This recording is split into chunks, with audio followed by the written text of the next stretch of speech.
Listo, ya estamos grabando. Entonces, como primer paso, le damos espacio para Héctor para que nos haga el favor de la lectura del acta.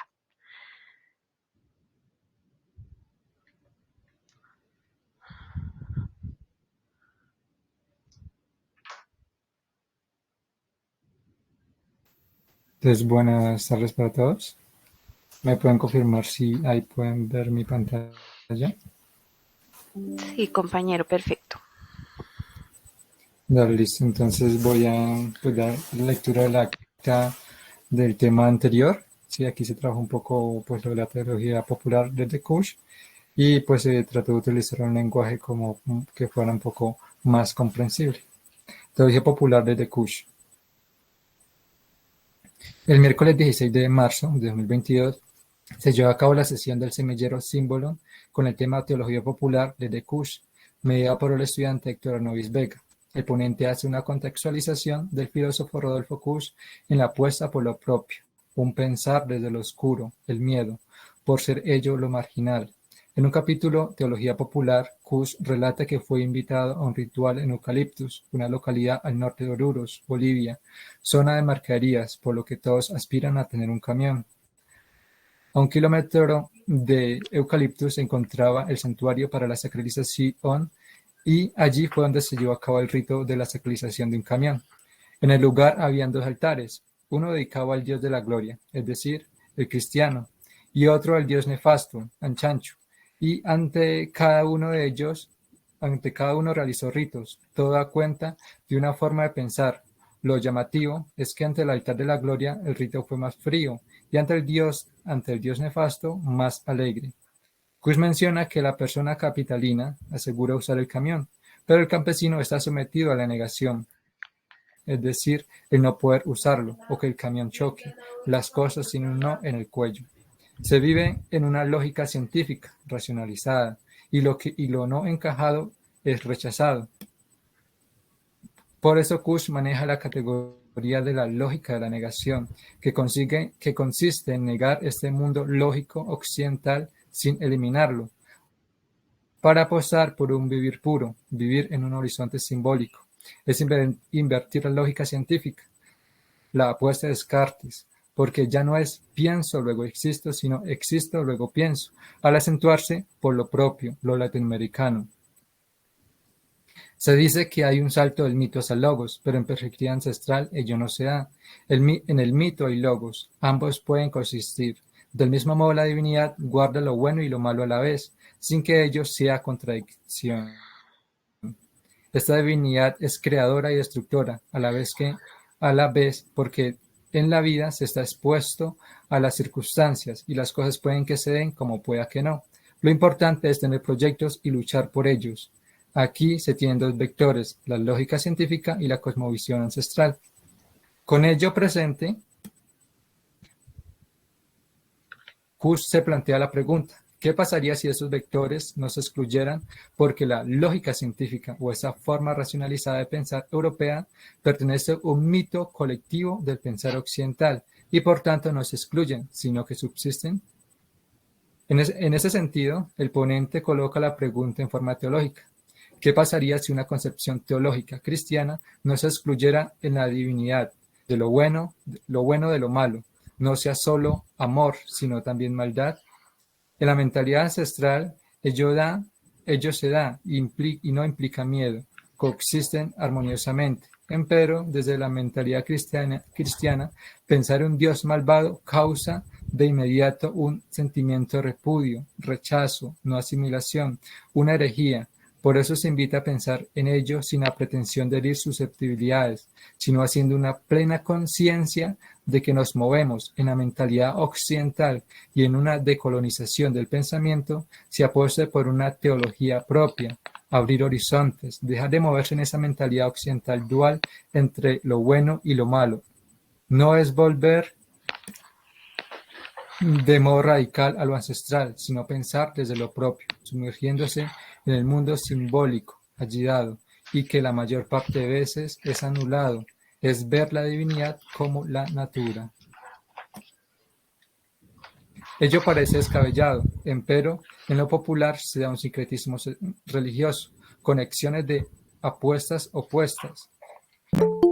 Se cree en el baño de hierbas, recetado por la bruja para eliminar malas energías, y a la vez se va a misa, haciendo una combinación de dos corrientes antagónicas, aunque se vinculan para vivir. No se niegan que esas prácticas puedan ser utilizadas para el dominio de masas al servicio del capitalismo de un ideal político, pero la apuesta es por analizar ello que escapa a esta manipulación. La cuestión no es decir si es bueno o malo, verdadero o falso, sino dejar el beneficio de la duda, pensar aquello prohibido. Es hacer una fagocitación, es decir, poner en pausa, en stand-by, el mundo conceptual occidental para sumergirse en el mundo simbólico de lo propio. Ser no por lo venido de otro lado, en perspectiva eurocéntrica, sino ser desde lo propio. No se necesita ser apelando por lo ajeno, sino que ya se es desde lo propio. No se es al estar emparentado con países desarrollados, ya se es. El mundo amerindio vive en un mundo relacional, dejándose hablar y ver por la naturaleza. La negación posibilita lo simbólico, porque una lógica científica niega la vida. La vida depende de la natura, ella puede dar y quitar la vida, se afirma la vida. Es una invitación a no negar las raíces, sino a hacerlas propias. En la discusión llama la atención la perspectiva de Kuhn al hacer de lo opuesto algo complementario, aplicar los saberes propios y los avances que se tienen para mejorar la vida. Causa vértigo espiritual concebir una divinidad que no es solo bien. Ello incomoda porque se relaciona a la divinidad con lo rigurosamente bueno y se excluye lo malvado. Pero en perspectiva central, la divinidad no solo provee, también aprieta. En el lenguaje popular se dice, de parte de Dios y de parte del diablo, colocándolo en las mismas condiciones. Esta mirada ayuda a deconstruir. Es necesario lo malo para mantener un equilibrio. Implica salirse de los esquemas. Una religiosidad popular que sigue permeando en el día a día, chamanes que ayudan a direccionar la vida, una espiritualidad personal y grupal. Son temas que se ven a diario, pero que muchas veces no se tienen en cuenta. Por eso es llamativo pensar ello dado en la oscuridad. Motiva una vinculación con la naturaleza, porque el problema ecológico vivido hoy día se debe en parte porque el sujeto no se siente parte de ella, sino con la posibilidad de dominarla. Los que no son muy allegados a la religión cristiana conocen al menos un catolicismo conservador, pero muchas veces no tienen conocimiento de una cara liberacionista de la Iglesia, siendo así dos formas de comprender al ser humano. Se han creado un nuevo tipo de pecados, como lo son los pecados ecológicos. El templo divino deja de ser un lugar físico estático. Con Laudato Si, el mundo se vuelve un templo, la casa común. Los ritos fuera de un templo se asocian con algo pagano, pero lo ancestral es una conexión total. Kush resignifica la doxa, rompe con el esquema binario mitos-logos, rompe con la perspectiva del tercero excluido, para ver todo de manera interrelacional. El pensamiento indígena debe ser matizado, porque hay indígenas blancos de otros lados y no solo de América. La cuestión es mucho más rica. Ante la pregunta, ¿es Kush un filósofo de la religión? No se vería en Kush como un filósofo de la religión, sí un pensador en clave ontológica que pone a dialogar lo ancestral con lo occidental, aunque su obra puede asimilarse en función de buscar herramientas para pensar el tema de la interreligiosidad. Lo popular concibe la gente del común, donde hay múltiples lenguajes, el cine, el baile, el arte, entre otros, y las conexiones que aparecen, ocurrencias que no tienen recibo en lo académico en el semillero, es bienvenido para pensar en voz alta. Entonces esto ha sido un poco, pues, recuento lo que tuvimos la sesión anterior, como ya lo habían comentado la compañera, la profe Daisy no pudo asistir. Era pues maravilloso poderla escuchar, pues porque ella trabaja en el Colegio Claretiano. Lo particular de ella es que ella es egresada de allí, terminó sus estudios, tuvo su formación y después como que volvió, está trabajando allí en este mismo colegio Entonces, brinda pues mucho lo que ha aprendido. Entonces, pues le doy la palabra a Nicole. Bueno, compañero, muchísimas gracias. Nosotros, para los que nos acompañan a través del grupo, compartimos la lectura sugerida para el día de hoy para tener unas ideas un poco más claras, pero si no se realizó la lectura, entonces vamos a dar un pequeño abrebocas con un video muy rápido. Entonces voy a compartir pantalla y por favor me confirman si están viendo y escuchando.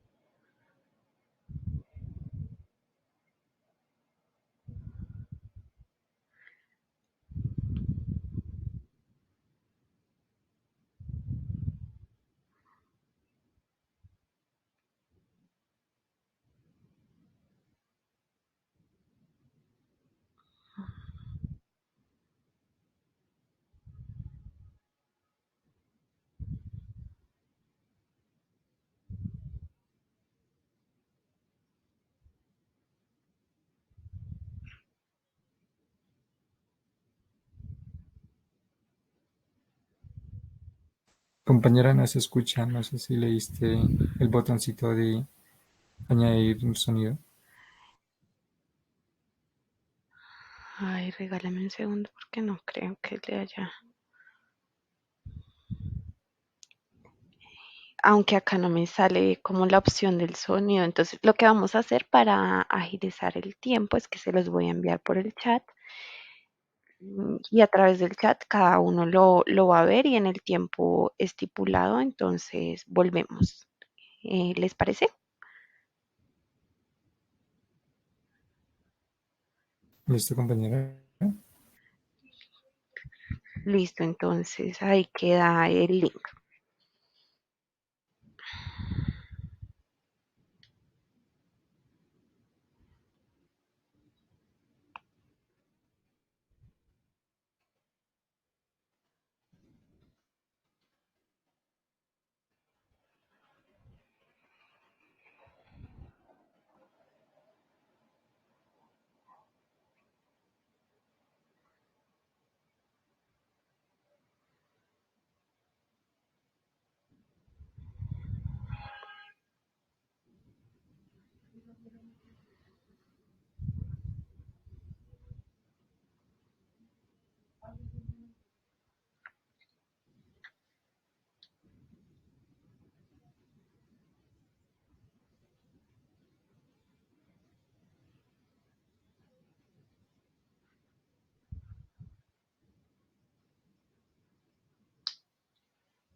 Bueno, no sé en qué punto van del video.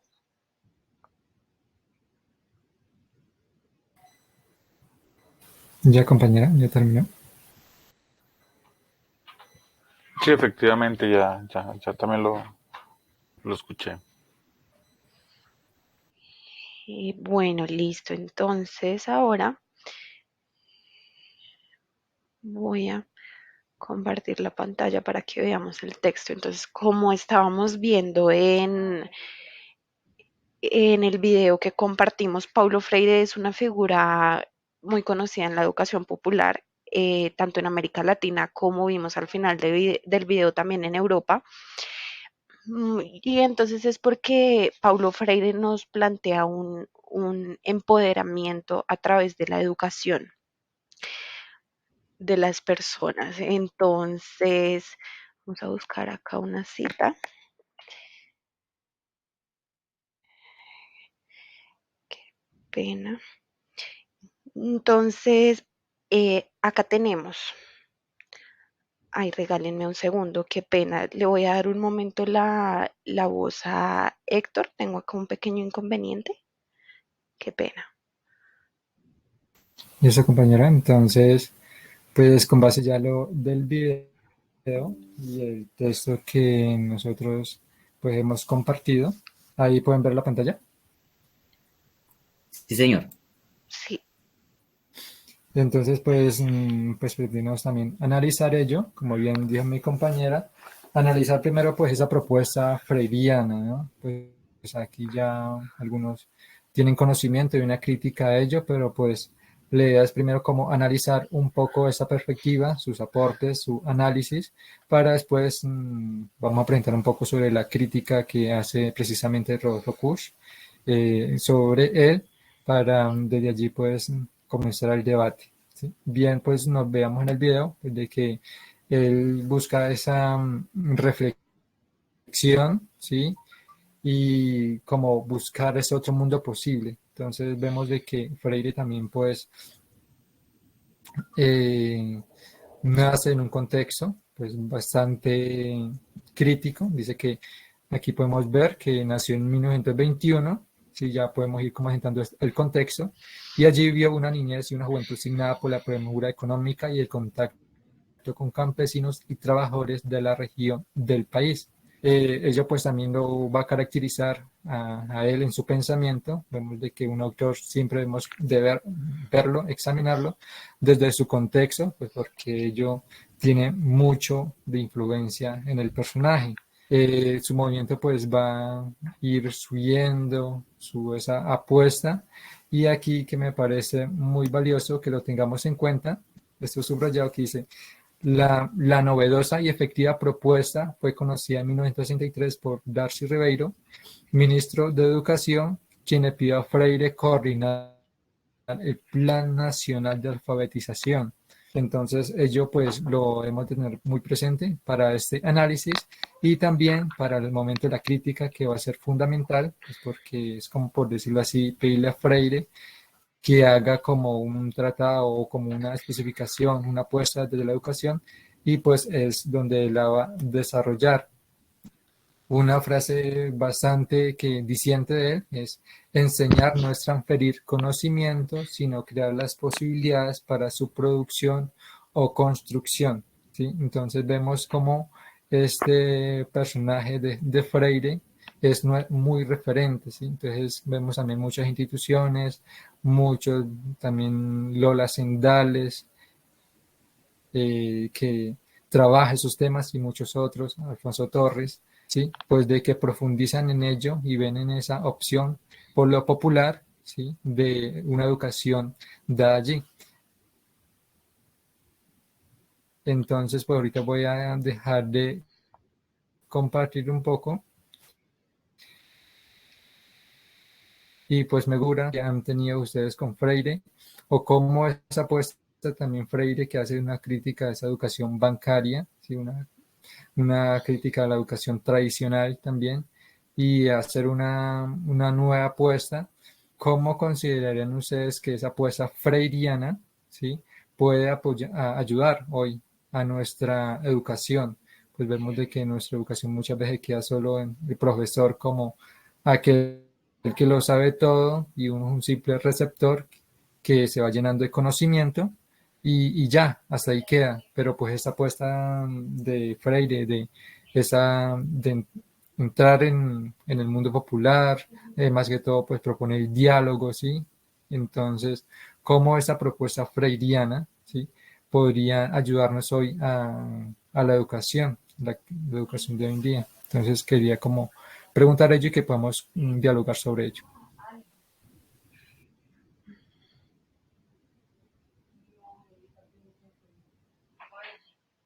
Sí, de acuerdo a lo que dice el compañero Héctor, es muy importante que tengamos muy presente, digamos, como esta teoría de Paulo Freire, que comienza basándose en la educación de adultos, ¿no? No es como la educación que conocemos de los niños, sino una educación de adultos a partir de los conceptos que ellos conocen. Lo que decía ahorita mi compañero, más adelante lo problematizaremos correspondientemente, pero en el momento nos gustaría saber qué opinan de la propuesta de Freire y cómo sienten que pueda beneficiar o tal vez perjudicar la educación popular, si tal vez conocen propuestas que estén basadas en este tipo de educación. La idea es que tengamos un conversatorio acá como, como un poco desestructurado.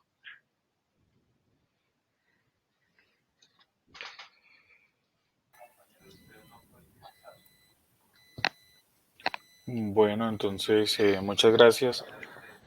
Pues Freire siempre será un maestro de la educación popular, ¿no? Vemos que no solamente es importante para América Latina, sino que su obra ha trascendido a todo el mundo, es un referente obligado.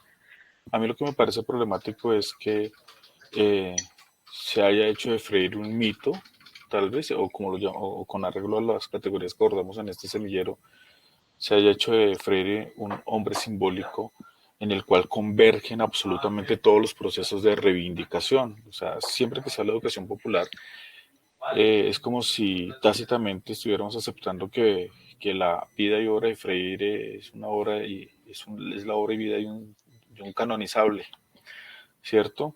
Para el pueblo. Pues sí, ciertamente es un maestro, sobre todo por aquello de que alfabetizar no significa solamente aprender o enseñar a leer y escribir, sino informarse sobre lo político, ¿sí? Eso es clave. Pero a mí me parece que es importante bajar del pedestal a Freire para dialogar con el maestro y para ver tal vez eh, las zonas grises de su teoría, lo problemático que resulta un proceso de alfabetización con arreglo a categorías que son modernas. Eh, y en últimas, desde esa perspectiva me parece bastante saludable no restarle importancia a la obra de Freire, pero sí comprender su valía en perspectiva. Y reitero, ver las zonas grises o discutibles. Y ahí Kush me parece saludable, no para que este último reemplace a Freire en ese altar de maestros, sino simple y llanamente para discutir la obra freiriana. O sea, reitero, Freire es un referente, es un gran maestro, pero con los maestros se discute, no se le levantan altares. Me parece que de eso se trata. Entonces, no sé ahí, Héctor, de pronto si nos puedas ayudar a identificar la crítica cuchiana a Freire. Sí, profe. Pues entonces aquí ya para muchos Freire es como ese referente y como dice el profesor, como que Cruz hace ese, quitarlo de ese pedestal en que se tiene, ¿sí? Entonces, obviamente, pues hay que reconocer ese gran valor que tiene Freire y de muchos, ¿no? Que están trabajando ahorita, pues, con la educación popular, que es un gran referente, incluso la profesora, pues, su gran referente es Freire, ¿no? Y pues es valioso, ¿sí? Pero vale traer a colación, pues, la crítica que también hace Kush a ellos, ¿sí? ¿Qué pasa? Pues de que Freire, pues, denuncia la dominación, ¿sí? esa educación tradicional, bancaria, ¿sí? Eh, y el principal objetivo es pues cambiar de la ingenuidad a crítica, ¿sí? ¿Qué significa eso? Pues de que Freire pues hace un esfuerzo de cambiar pues de esa mentalidad como ingenua, que no conoce, analfabeta, esa población, para volverla como al estudio, para que ella reflexione, para que ella analice, y pues se propone ese tipo de educación. La frase que mencionaba hace poco, ¿sí? Donde se le dice como a Freire de que oriente el Plan Nacional de Educación allí en Brasil,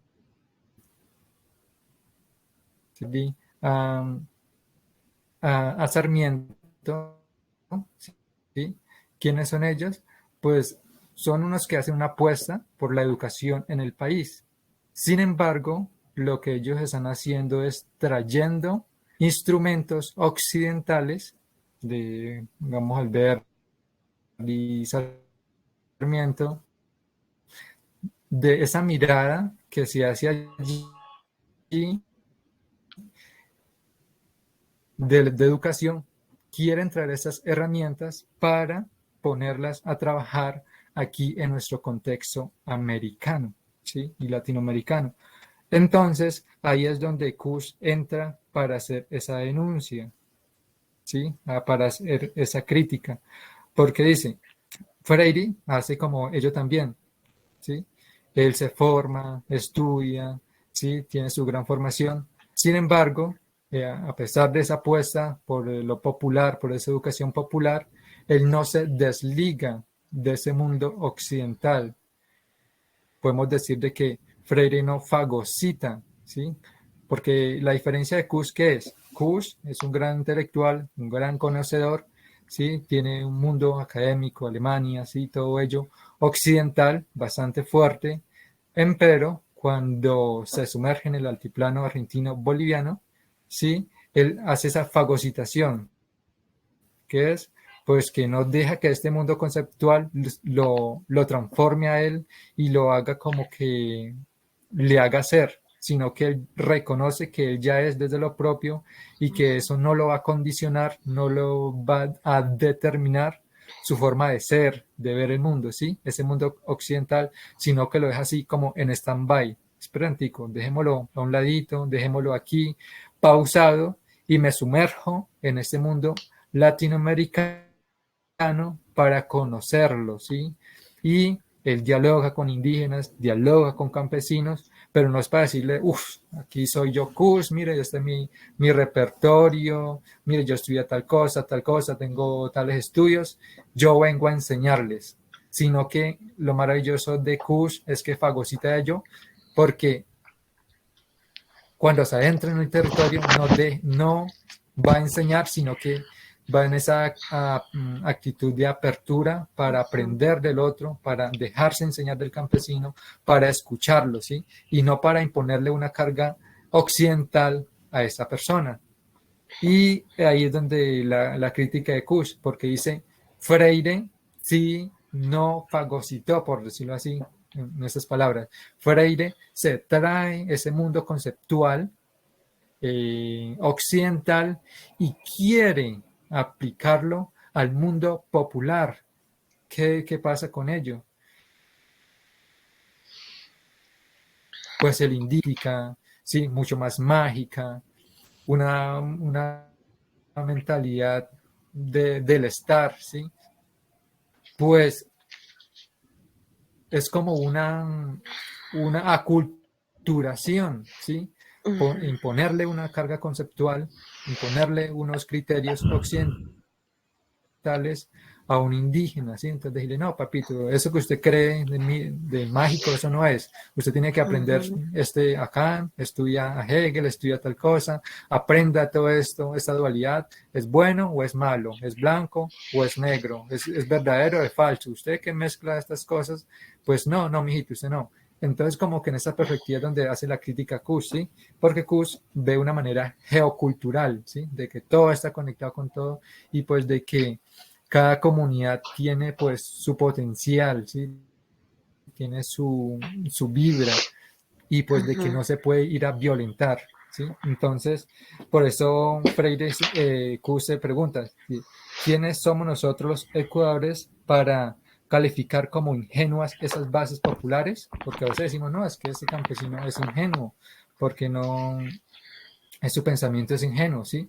Pero aquí cabe preguntarnos, ¿lo ingenuos acaso no seremos nosotros los educadores que nos creemos que poseemos la verdad por este mundo occidental y que vamos a imponerla a los demás?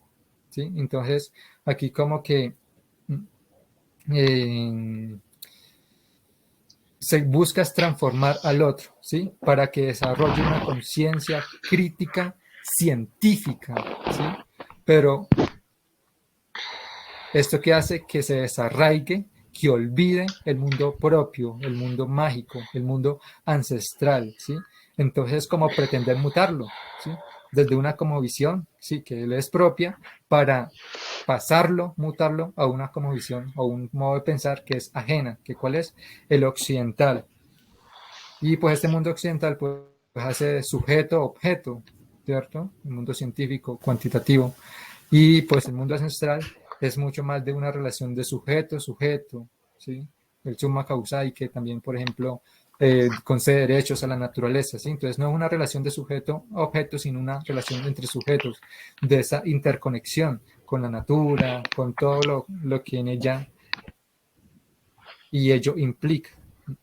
Entonces, por eso, en esta transformación que se da en la naturaleza, se pregunta, ¿qué podemos transformar nosotros los seres humanos si la naturaleza está en ese coexistir, en esa constante transformación? Entonces, pues por eso ahí radica la crítica de Kuss a Freire, pues porque está, como por eso así, violentando Córrete para allá que voy a lo hablar. mítico, No te tienes que... violentando lo propio para imponer a este mundo pues de nosotros que nos vivimos en el sentimiento, en la emoción, en ese mundo simbólico, en ese mundo de lo sagrado. Entonces, pues, si no somos nosotros los ingenuos, no somos nosotros los que queremos, aquellos que nos decimos tener la verdad, somos nosotros los ingenuos que queremos transformar algo que, que, que en realidad vamos a desaparecer. Entonces, por eso, pues, para la discusión, pues sería bueno, pues, de que comentáramos un poco sobre ello, ¿sí? Cómo hacer también de una educación que no arrebate, que no imponga, arrebate lo propio y que no imponga otra cosa, sino que podamos coexistir, pues, con lo propio, con lo mágico, que es lo nuestro. Sí, referente a todo lo que nos dice el compañero Héctor, para todos los asistentes acá, yo hago parte del campo de trabajo social y una frase que, bueno, primero puntualizando algo muy importante que me pareció que mencionó Héctor es el tema de la ingenuidad que se menciona. Sí, que digamos, Freire menciona como muy en abrebocas que el conocimiento que es el latinoamericanista es ingenuo, ¿sí? Pero Kush llega y dice, no, porque es que con esta ingenuidad estamos queriendo decir que entonces esto no es conocimiento real, ¿sí? Sino que no pasa más que de una mera opinión, ¿sí? Entonces es ahí donde se hace la crítica porque entonces lo latinoamericanista no tiene ciencia, no es importante y no es igual de válido. Entonces, primero para puntualizar eso, aparte también hay una frase que me llama muchísimo la atención, que dice que es una frase de Freire y dice que la educación no cambia el mundo, que la educación cambia a las personas que van a transformar al mundo.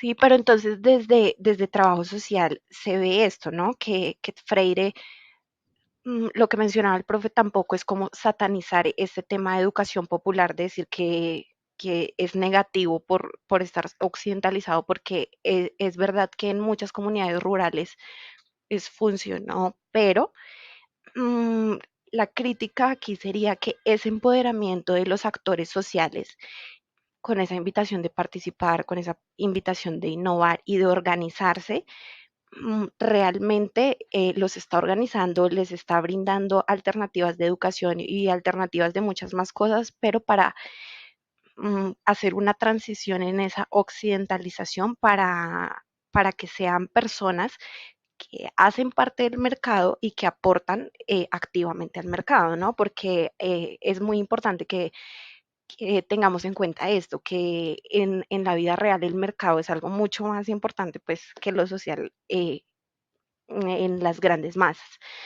Sí, entonces una crítica respecto a esto es que esta educación realmente no está teniendo en cuenta la cosmovisión que tiene la comunidad a la cual se está llegando, ni la cultura existente, ni las tradiciones, sino, como comentaba Héctor, se está llegando a ser una imposición occidentalizada de qué es lo que deben aprender los indígenas.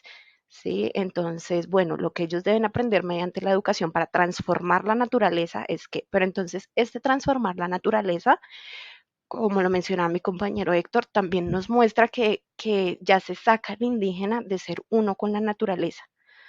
¿Sí? Entonces ya no son lo mismo, ya es un ente que está empoderado porque tiene un poder por encima de la naturaleza y la va a transformar en beneficio propio. ¿Sí? Entonces Kush también nos decía que los desarrollistas hablan mucho de eso, ¿sí?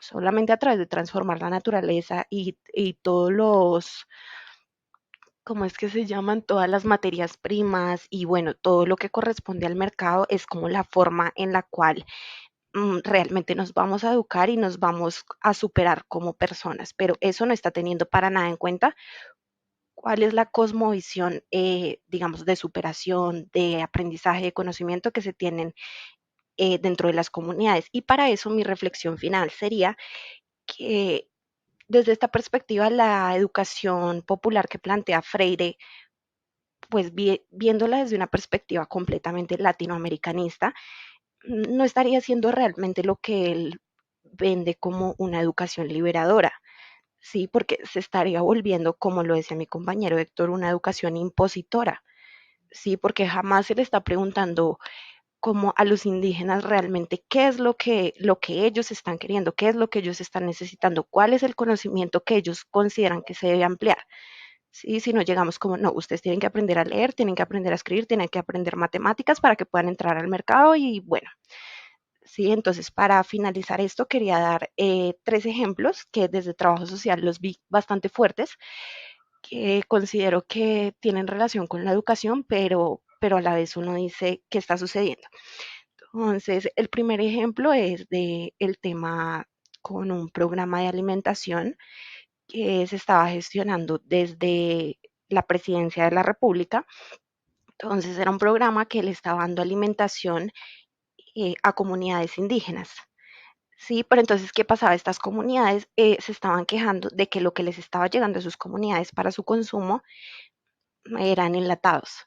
Sí, entonces que eran salchichas enlatadas, sardinas enlatadas. Entonces ellos decían, ¿por qué? O sea, necesitamos alimento, claro que lo necesitamos, pero si ustedes saben la importancia que tiene la naturaleza para nosotros y la madre tierra para nosotros, ¿por qué nos mandan alimentos como salchichas procesadas, enlatadas, en pues estos recipientes de un único uso que pues también ellos no tienen, digamos, un sistema de basuras y todo esto, ¿sí? Entonces se está dando una solución pues al tema de la alimentación, sí, pero realmente no se están teniendo en cuenta pues ninguna como de las variables que realmente se necesitan. Un segundo caso fue que el año pasado estuve en Leticia, Amazonas, y me pareció muy sorprendente llegar a Puerto Nariño, que es una islita pequeña que está en el río, llegar y encontrarnos, bueno, pues digamos que las situaciones allá es una islita muy pequeña, no hay carros, toda la gente se moviliza a pie, por lo que les comento que es muy pequeño, pero lo más grande que tenía Puerto Nariño era una iglesia muy grande. Entonces esta iglesia tenía escrito en grande en una lengua que no entendí claramente, algo. Entonces, durante el recorrido realicé la pregunta y me dijeron como sí, es que como la iglesia llegó hace tanto tiempo, Entonces ahora ellos nos permiten que lo que se va a decir en la misa y lo que está escrito, ¿sí? De la religión católica se diga en nuestra lengua. Sí, para mí eso fue un choque muy fuerte porque realmente pues a ellos no se les está permitiendo tener ninguna creencia ni ninguna conexión, ¿sí? Pues ellos igual están en el catolicismo con todas sus misas pues católicas, solo que en su idioma nativo. Sí, pero entonces es esto, que como que se están vendiendo ciertas soluciones desde la educación, pero que no están teniendo pues como este verdadero impacto en cada una de las comunidades. Entonces dejo abierto el micrófono si alguien quiere problematizar más o hacer algún aporte. Buenas tardes. Yo quisiera decir un par de bobaditas que me acaban de ocurrir. Y con respecto al texto, yo diría que para relacionar un poco a Cristian Freire, pues Freire, bueno, en el texto había una idea respecto de que toda actividad educativa es intencional y tanto intencional pues es política. Entonces, educar es una práctica política y por esa razón la educación es neutra, es Ujú. política y obviamente es educativa y todas esas prácticas son políticas porque involucran labores, proyectos, utopías y pues en las relaciones de poder, bueno, como ya sabemos todo lo que dice un poquito de Kush. Entonces yo me pregunto, ¿cómo podemos ver ese planteamiento de Kush en Freire? Entonces pensé, pues si la educación política en Freire es lo que acabo de decir, esa definición, entonces en Kush sería algo así como una propuesta cultural, ¿sí? Y una propuesta cultural en Kush es la razón profunda de mi ser dentro de mi cultura propia, en tanto me brinda ¿qué? Me brinda un horizonte simbólico que me posibilita realizar mi proyecto existencial. Entonces, frente a eso yo digo, entonces, ¿cómo sería posible? O sería posible siquiera convertir el pensamiento de Freire en un operador seminal en Kush y además convertirlo en negación. Entonces, un operador seminal básicamente es un significado que forma parte de una fuente más grande de significados y que sirve para clasificar desde un punto de vista cualitativo lo que está ocurriendo en el mundo, como darle un valor. Y la negación es la afirmación de las posibilidades residualizadas del ser. Entonces yo digo, pues si ponemos que Freire tiene la educación como práctica política y vemos esa práctica política como una propuesta cultural, entonces podríamos pensar en una propuesta cultural desde la negación como afirmación de las posibilidades residualizadas del ser de los educandos. Algo así. Y también podríamos decir que si llevamos la, la propuesta de Freire de últimos términos en tanto propuesta cultural, entonces sería un operador seminal. Entonces sería algo así como un cruce entre esos términos. Pero no sé, es complejo. Es complejo, pero pues, algo así se me ocurre a mí. Profe, no se te escucha. Ya, ahora sí. Yo creo que aquí es necesario dos cosas y es que Héctor de manera breve nos ilustre sobre lo que significa fagocitar. Sí, que es un concepto cuchiano que Héctor empleó en su exposición y que Juan Camilo nos ayude a comprender el concepto de operador seminal, pero de una manera más, tal vez pausada y más contundente, porque es que son dos conceptos muy poderosos. Y si entendemos fagocitar por un lado y operador seminal por el otro, podemos comprender la hondura de la reflexión que Nicole nos plantea basada en la experiencia de trabajo en campo, ¿no? Eso me parece súper significativo porque pues es un abordaje experiencial, ¿cierto? Entonces, si están de acuerdo, yo invitaría a Héctor a que nos ilustre sobre el concepto fagocitar y por qué Freire, podríamos afirmar tal vez que Freire, esa es una de las grandes diferencias con Kush, que Freire no fagocitó a Occidente. Y Juan Camilo, pues te pediría el favor que nos ayudaras a comprender ese otro concepto de operador seminal. ¿Vale?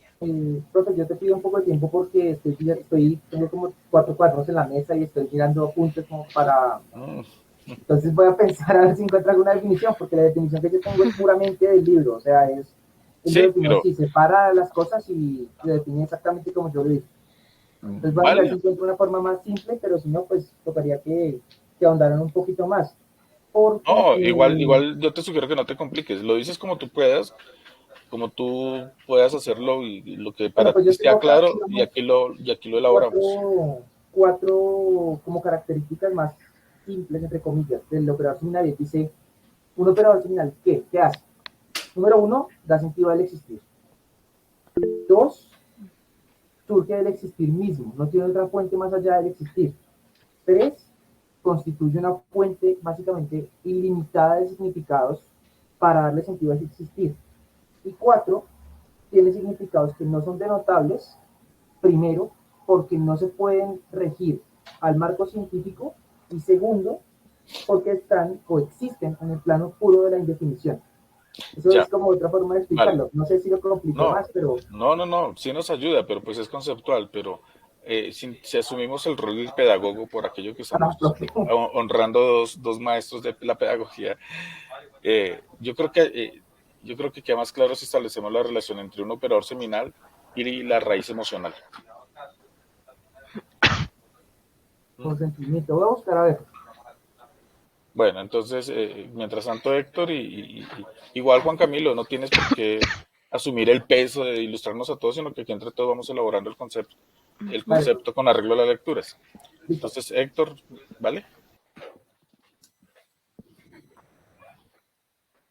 Sí, pues hay que entender y comprender pues de que nosotros vivimos sumergidos en Occidente, ¿sí? Entonces, por ejemplo, toda nuestra educación, todas nuestras costumbres, incluso están atravesadas por Occidente. ¿Qué Occidente? Pues esa mentalidad que muchas veces se presenta de manera dual. Nos dice, por ejemplo, esto es lo verdadero y esto es lo falso. ¿Sí? Entonces, la ciencia es la que nos ayuda, la que nos orienta en la vida, es la que verdaderamente le debemos creer. Pero si lo dice alguien que vive en su mundo, como que pues, no, si una explicación del mito, pues no. Entonces por eso incluso mucho en filosofía y más desde el colegio que nos han metido en la cabeza, pues ese día, ¿no? Se pasa del mito al logos, ¿sí? Y esa es como esa mentalidad. El mito es como una ilusión, el mito es aquello despreciado, como una explicación que tenían ante los antiguos, ¿no? El ejemplo común es si caía un rayo, decían era que Zeus estaba enfurecido, ¿sí? Y ese era el mito, pero después llegó con la razón y pues, uy, no, entonces esto, ¿qué pasa? No, es que el rayo surge de un choque de energía, choque de dos nubes y todo ello, y entonces se da una explicación racional y se deja a un lado lo mito, ¿sí? Sin embargo, pues vemos que en el mito, en esta idea, pues también hay una lógica, ¿no? Hay una reflexión, un intento por comprender un suceso que se da en la realidad. Bien, pues hoy nos movemos en ese mundo pues de la lógica científica, de la lógica occidental, donde pues no es que yo tengo la verdad es esta, y donde el mito, donde el pensamiento indígena pues no importa, ¿sí? Entonces, en este mundo de que nos movemos, ese mundo donde se privilegia la observación, los sentidos, ¿sí? Todos los sentidos, lo que yo pueda ver, lo que yo pueda gustar, oler, escuchar, sentir, eso es verdadero. Pero aquello de sentimientos, aquello de emociones, aquello de por allá mitos o cosas mágicas, eso no, mijitico, no, mijitico, eso no lo traigamos aquí. Entonces nos movemos en ello, ¿sí? Entonces, en nuestra educación también nos dice, mire, esto es la verdad, hay que parecernos a Estados Unidos, que es el potente, es lo maravilloso. Uy, hay que parecernos a Inglaterra, ¿sí? Y nos meten en esa mentalidad, ¿sí? Y muchas veces esto aprendemos de filósofos de Occidente, ¿sí? Pero nos debemos de cuestionar qué sabemos de nosotros, ¿sí? Digamos, muy pocas veces conoce de Enrique Duce, ¿sí? De esa apuesta por examinar. Problemático también ello, pero pues esa mirada de aquí, Zuleta, ¿sí? Entonces, fagocitar, en pocas palabras, ¿qué significa? Entonces, hemos recibido y hemos tenido un gran mundo conceptual venido de Occidente, ¿sí? Ese mundo de dualidad, verdadero y falso, ¿sí? Fagocitar, ¿qué consiste? Bueno, coloco en stand-by, coloco como en pausa ello, si ese mundo occidental, y no dejo que ello me determine a mí como persona, ¿sí? Yo no me siento occidental, eso nos pasa eso, ¿sí? Nos sentimos occidentales para poder sentirnos que somos, para sentirnos que verdaderamente tenemos una identidad, pertenecemos a algo. Eso también se ve en el campo, ¿no? A veces como que en el campo se ve, uff, qué chévere estar en la ciudad, el de la ciudad es el que sabe más, el de la ciudad es el pulcro, mientras que el del campo es como el sucio, es la mera opinión. ¿Y eso quién no lo ha infringido ello? Occidente, ¿sí? Esa mentalidad que el profesor, el doctor, es el que sabe, pero el campesino no. El campesino solo está como para recibir información. ¿Quién nos ha metido esa idea? Y que la aceptamos así, Occidente. En ese mundo dual donde episteme aparece el conocimiento grande y la doxa es la del campesino y que no importa, ¿sí? Entonces, Kush nos dice, dejemos a un lado, pongamos este mundo conceptual aquí en stand-by, dejémoslo aquí, que no me determine y voy a sumergirme en ese horizonte simbólico, sumergirme en ese pensamiento propio de las personas, en ese pensamiento de la gente. ¿Y qué pasa cuando se da ello? Pues de que ya no veo al campesino como un bruto, no veo al campesino, no veo al indígena como un ignorante, sino que tiene algo mucho, mucho, mucho que aportar. El profesor me comentaba de que una vez Kush llegó a una población indígena, ¿sí? Y allí iba Kush con sus discípulos, ¿sí? Llegaron a tal población y pues tenían como esa mentalidad occidental del desarrollo. Vamos a llegar allá a los indígenas para que ellos cultiven maíz, cultiven frijol, cultiven tal cosa y se llenen de plata y los sacamos de pobres. Pero ¿qué pasó allí? Cuando llegó allí, el jefe que estaba allá, por eso me corrige bien la historia, ya me olvidó. Cuando está como por decirlo así, el tata, sí, el ancestro que orienta estaba allí.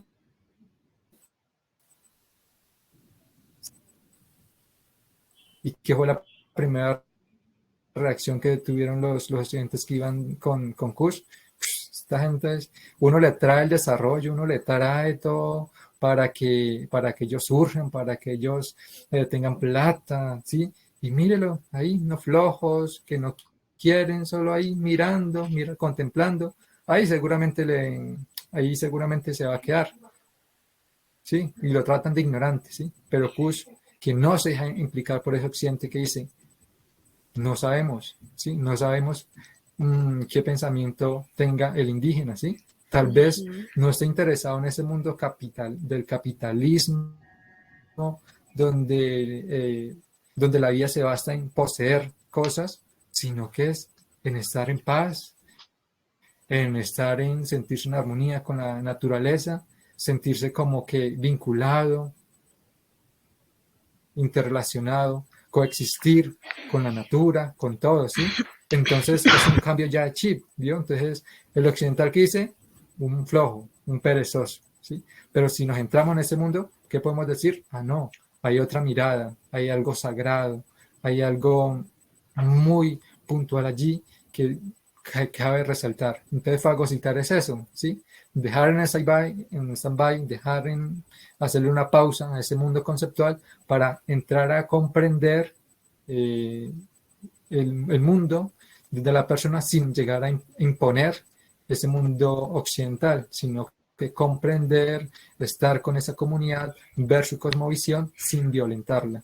Entonces por eso pues menciono de que lo que le faltó a Freire fue eso, ¿no? Fagocitar, porque se dejó influenciar mucho de ese mundo occidental y quería era occidentalizar a lo popular. Y sí, y eso pues quebrantaría todo pues al indígena. No es que el indígena tiene que pensar de este modo, y habría como una forma, unos criterios, una base científica, cuantificada de cómo pensar del indígena, y el indígena no necesita eso. ¿Sí? Entonces sería como esa Vale, la pues es muy valiosa. vale, gracias. Yo diría, de pronto con la intención de complementar lo que has dicho, Héctor, es que fagocitar es un concepto que proviene de la biología y que tiene que ver con absorber una sustancia y neutralizar su función.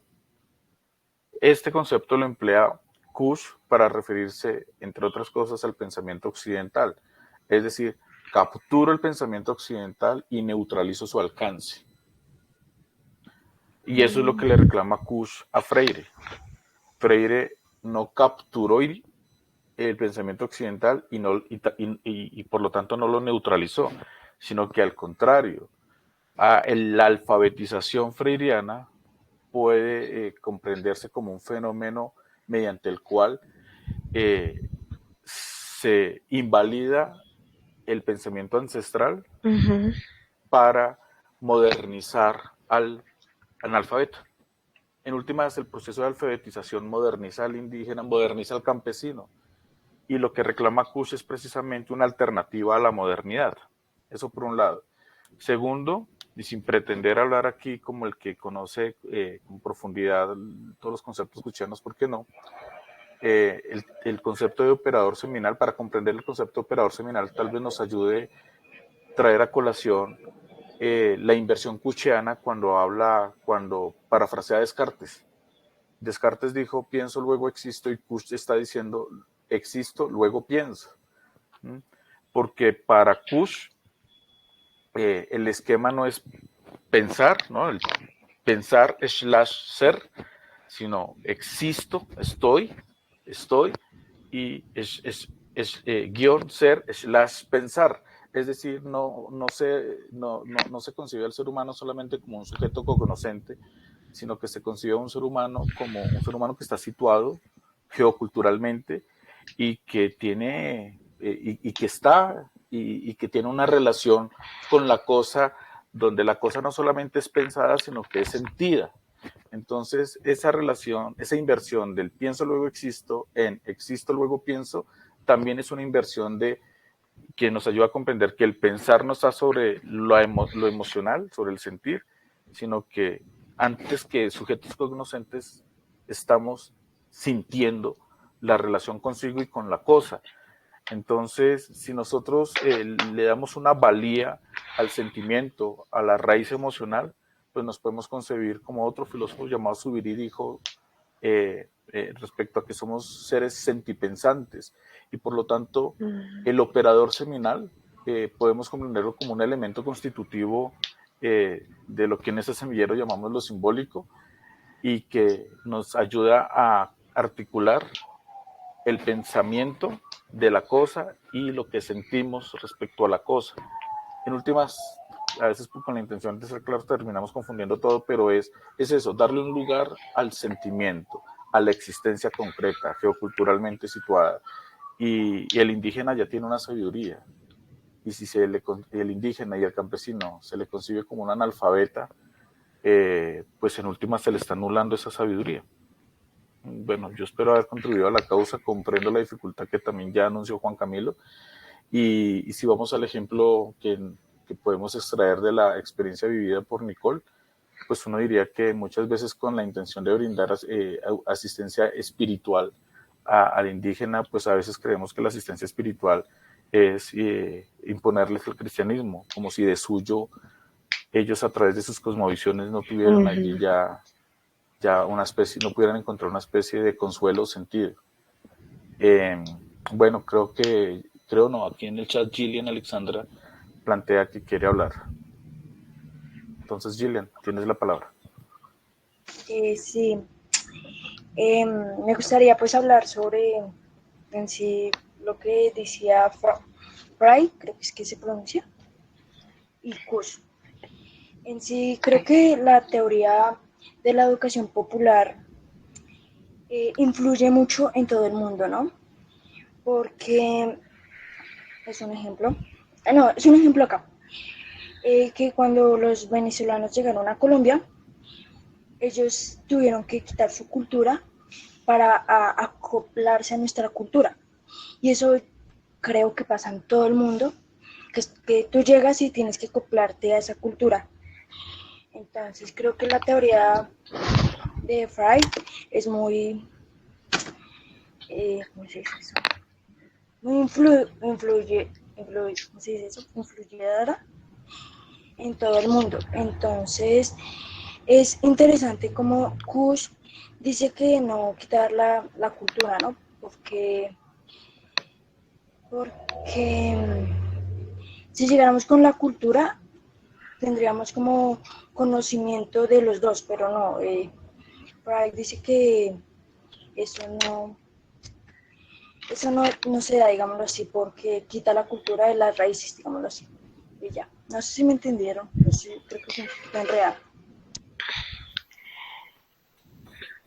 No, enredado no, o sea, es valiosa la No, para nada. participación. Solo una corrección, que es más, no es de forma, es Freire. Freire, Eh, sí. y bueno, miren, yo iría que decantando todo, yo personalmente, con riesgo de equivocarme, aquí pensando un poco en voz alta, en últimas yo creo que en clave de educación popular podemos preguntarnos si alfabetizamos aún dentro del marco occidental, que es lo que Kuss le reclama a Freire. Es decir, alfabetizamos a alguien que presumimos ignorante, Ujú. ¿cierto? Y si ese alfabetizar ciertamente es liberar a alguien de la ignorancia, o al contrario, si ese liberar es disolver la cosmovisión o la sabiduría que ese sujeto ya trae por el solo hecho de ser sujeto. Entonces yo creo que esa es como una gran pregunta y en el video que nos propuso Nicole, que vimos a través de YouTube, pues se hace mención, por ejemplo, a Silvia Rivera Cusicanqui, y lo que ella plantea, entre otras cosas, como crítica a muchos teólogos de la liberación y muchos educadores populares, es que en últimas no superan el esquema moderno. Es como si dieran a entender que no hay posibilidades de ser sino dentro del esquema de la modernidad. ¿Y qué pasa con todas estas poblaciones ancestrales, indígenas, afrodescendientes, y que a veces son campesinadas por los mismos procesos de colonización?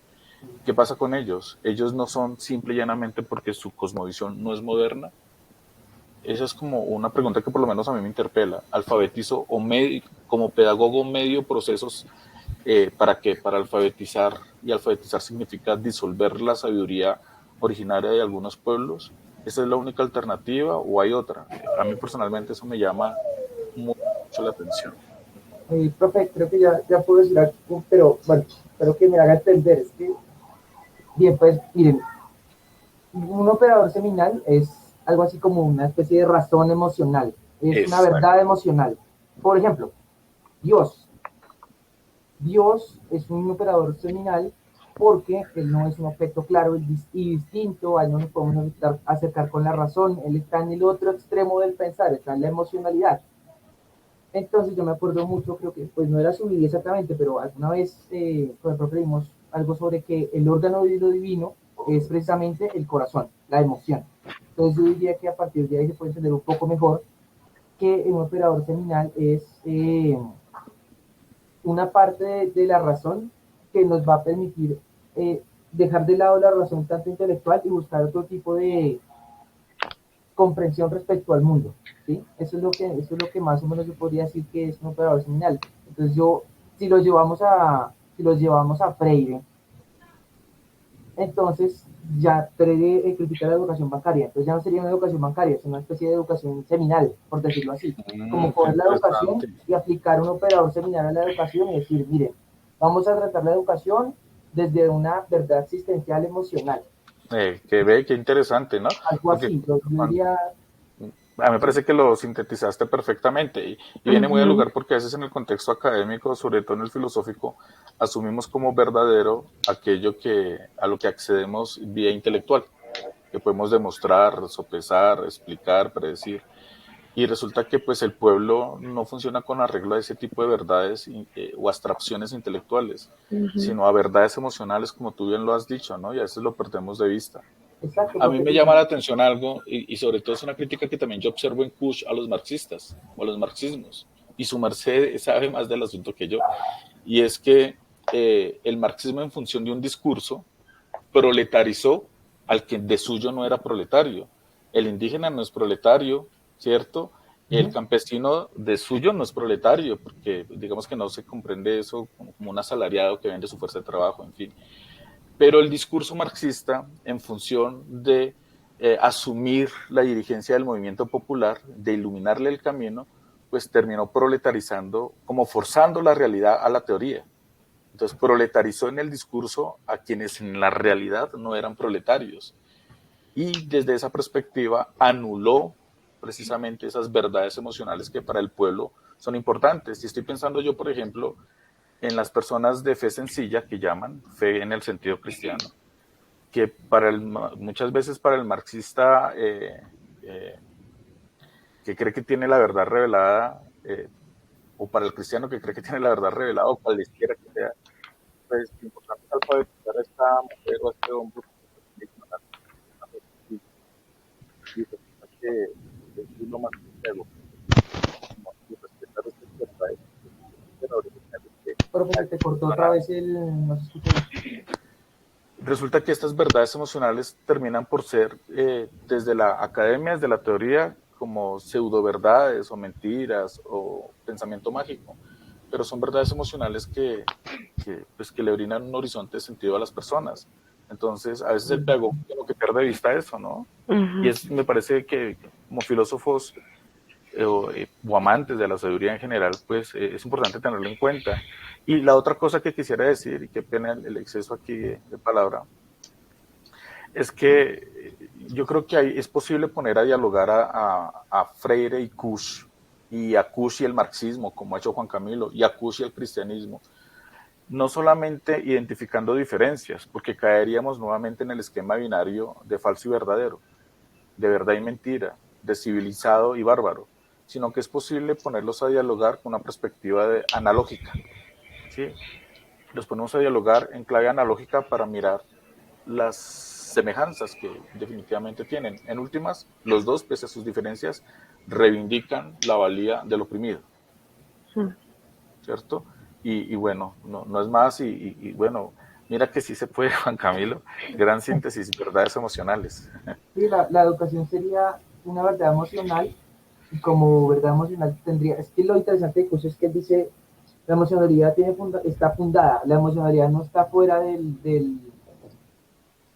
la emocionalidad tiene un fundamento epistemológico fuerte, un piso, pero eso nunca se ve porque es que la epistemología occidental borra, no la borra, porque eso es imposible, pues dice que eso no se puede hacer, la opaca, la echa por allá y dice, no, es que usted no tiene piso, usted no tiene una forma de tener así. Dice, claro que sí, hombre, la emocionalidad como verdad existencial y opinión fundada le daría la educación en el estilo de Freire una verdad, un operador seminal que lo llevaría a entenderse como un operador seminal. O sea, ¿sí? Entonces, si partimos de esa, y también, eso también sería una propuesta cultural en Kush, por eso es que en Freire, una propuesta cultural en Freire. Entonces, eso también sería muy interesante de hacer. Pero Vale, bueno, muchas gracias, Juan Camilo, muchas gracias ahí por las luces. Sí, aquí una puntualización que quería hacer también respecto a algo que mencionó el profe es que a veces los pedagogos y desde trabajo social también a veces uno no se cuestiona. Sí, por ejemplo, Freire se ha como engrandecido tanto que muchas veces solo se acepta y a lo que quería llegar con esto es que muchas veces los pedagogos y los trabajadores sociales llegamos a campo con tanta teoría que no dejamos a las comunidades ser lo que son.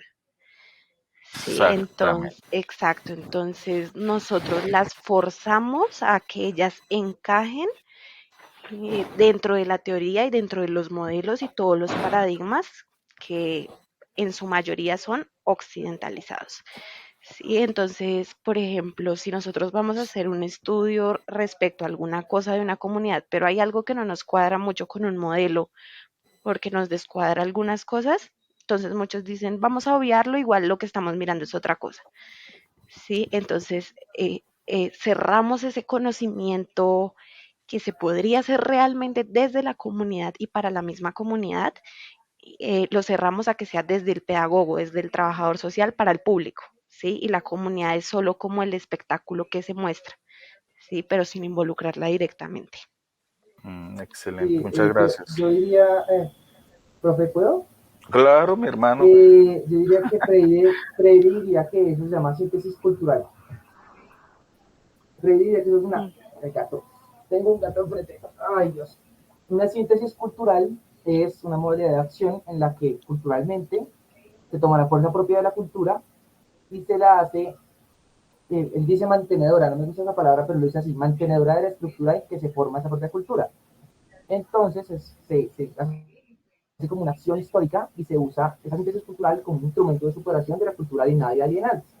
Y en ese sentido se produce una especie de revolución auténtica, un cambio drástico en los, no me acuerdo la definición de revolución, es como un cambio drástico en el tiempo y la cultura, una cosa así, no me acuerdo bien, pero es como un cambio muy drástico en la historia, un cambio que marca, y de ese modo se llega a, pues a otros temas, temas generadores y un montón de cosas más de Freire, pero yo diría que pues, también es una especie de síntesis cultural lo que tú estabas diciendo, o así lo diría Freire, no sé, yo pienso eso. Sí, compañero, también considero que es un término muy apropiado para lo que quería referirme.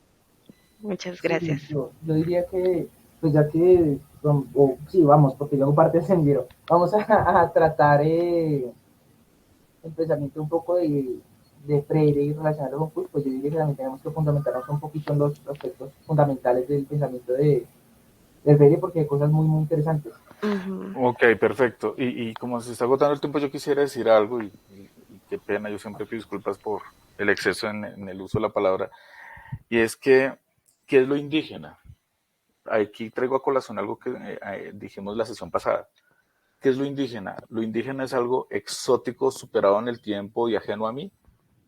Yo creo que si seguimos a Kush, eh, uno diría que el indígena, cuando él habla del inconsciente social, el indígena está en mí, está en los pliegues más profundos de mi psiquis. Lo que pasa es que a través de la educación, la escuela, la catequesis, eh, nos hemos occidentalizado tanto que olvidamos esos pliegues íntimos del ser interior. Y en esos pliegues íntimos sobrevive el indígena. Y no tiene por qué darnos pena, sino que al contrario, podemos encontrar ahí la raíz de nuestras verdades emocionales para pensar cosas, para creer en las intuiciones, para creer en las imágenes que se atraviesan a veces en eso que llamamos fantasía o imaginación. Entonces es darle un nuevo lugar a lo ancestral o al indígena, no como un elemento por allá externo a mí, arcaico y superado en el tiempo, sino como algo que está latente, vigente en mí, en lo más profundo y darle una valía. Eso por un lado. Y segundo, quisiera, te escucho a ti y a Nicole y a Héctor, que han hablado bastante hoy, qué chévere el diálogo, la conversa. Estoy pensando en lo que le dijo un jesuita, dicen que le dijo un jesuita psicoanalista a, a un papa. Lo digo pues porque aquí nos acompañan ocasionalmente amigos cristianos.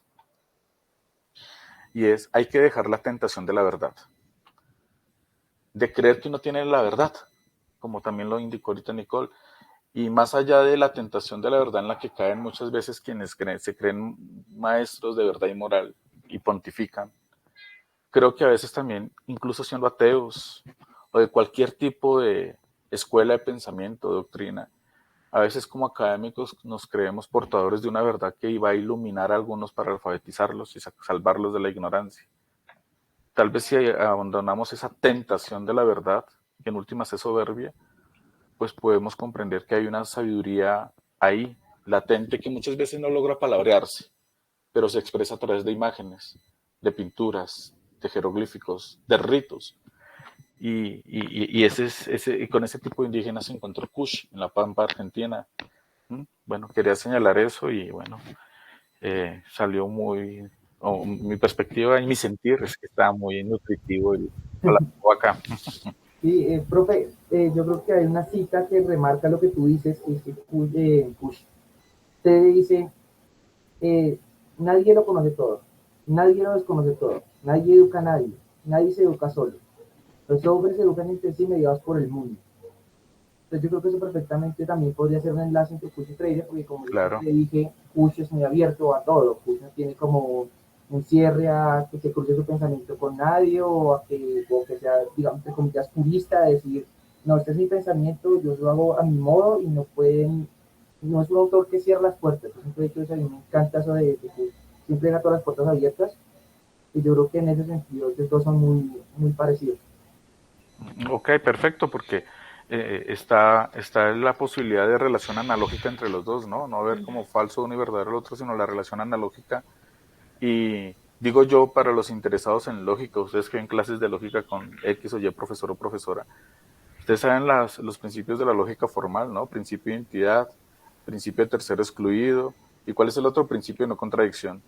Y yo creo que con Kush, una sospecha que tengo, es que hay como que el principio del tercero excluido no tiene un lugar. Estaríamos hablando del principio del tercero incluido. ¿Mm? Me Y, parece que así podemos entender un poco más lo que estamos planteando por relación analógica entre estos dos autores. Y bueno, yo aquí me abandono a Nicole y a Héctor y de nuevo le pido mil disculpas por... Sí, en el vicio el profesor habla mucho. Sí, no, para nada. Yo también he sentido que ha sido un encuentro muy bonito y muy nutrido. Pues de mi parte siento también que ya está todo puntualizado. No sé si de pronto Héctor quiera hacer algo final.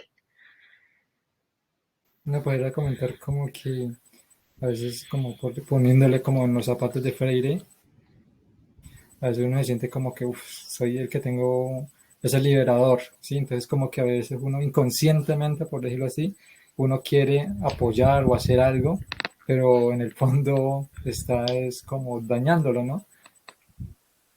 Entonces por eso pues me imaginaba pues de que es nosotros más que todo que vamos a ser educadores y todo ello, pues ver cómo lograr eso, ese equilibrio, ¿no? Donde uno dice, uy, no, es que yo voy a transformar, voy a ayudar y uno se siente bien, pero que a la final resultar desastroso. Y yo creo que eso también podría pasarle a Freire, ¿no?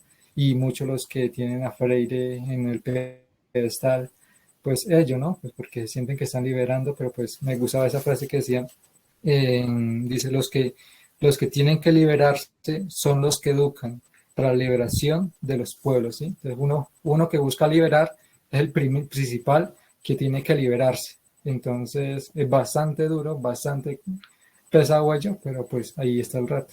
Entonces sería eso.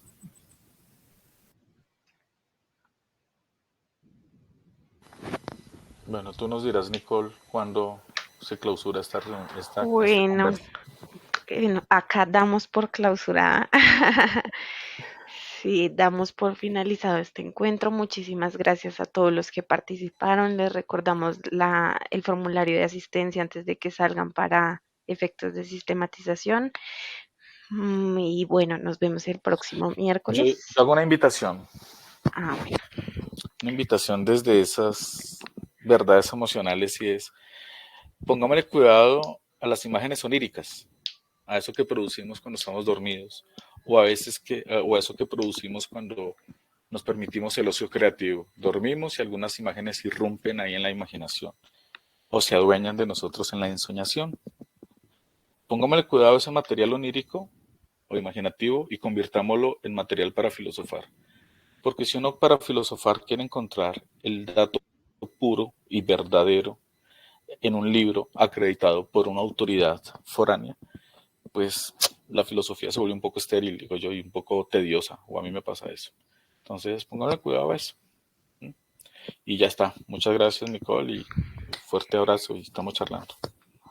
Bueno, listo, muchísimas gracias. Y entonces ya saben, queda la invitación para dentro de 8 días. Vamos a trabajar Mujeres y Revolución Sandinista. Entonces, nada, los esperamos y chaito.